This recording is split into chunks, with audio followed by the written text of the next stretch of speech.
Conductive hearing loss results from a problem in the outer ear or middle ear that prevents sounds from reaching the inner ear in the usual way.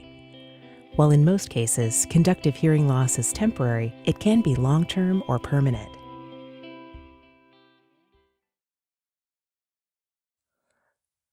Let's learn about some of the reasons a child may have conductive hearing loss. Earwax is produced inside the ear canal to keep the ear healthy and to protect the eardrum.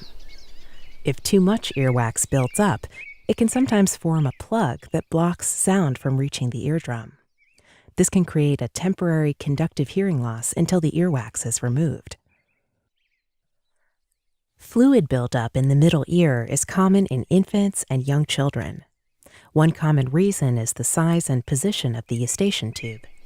If this tube becomes swollen or blocked, often due to a cold, negative pressure may start to develop inside the middle ear.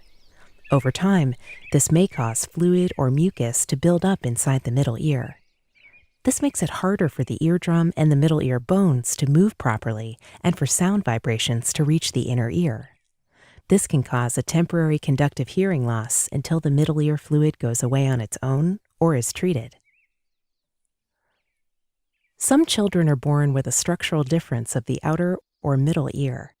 These types of structural conductive hearing losses are less common and are long-term or permanent.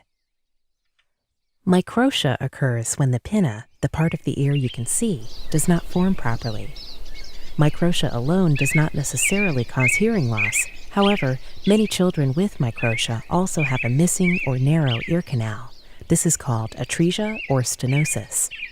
When the ear canal is absent or significantly narrow, sound is blocked from entering the ear. In other cases of structural conductive hearing loss, the middle ear bones may not be formed typically, which means that sound is not transmitted in the usual way to the inner ear. With all types of conductive hearing loss, once sounds are loud enough to reach the inner ear works in the usual way.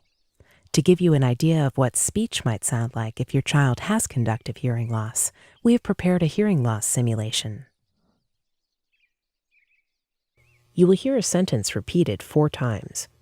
The first sentence is an example of how speech may sound for a child with severe conductive hearing loss. The second sentence is an example of hearing with a moderate conductive hearing loss. This will be followed by an example of how speech may sound for someone with a mild conductive hearing loss. The last sentence is an example of how speech may sound for a child with typical hearing. Note that these simulations are for demonstration purposes only. Your audiologist can talk to you about your child's hearing levels.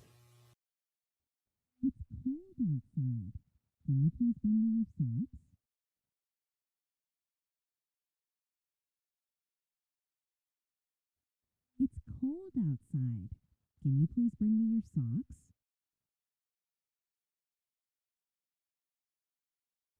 It's cold outside. Can you please bring me your socks?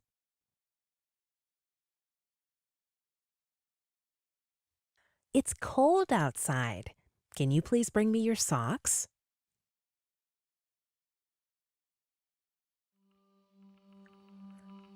Talk to your doctor or contact your local audiology clinic if you have concerns or questions about your child's ears or hearing. If your child has permanent conductive hearing loss, it is important to become involved with early services to support communication and language. Your healthcare team is available to support and guide you every step of the way. Parents tell us it is also very helpful to talk to other parents of children who are deaf or hard of hearing and to meet adults who have grown up deaf or hard of hearing. Your audiologist and early intervention team can help you make these connections.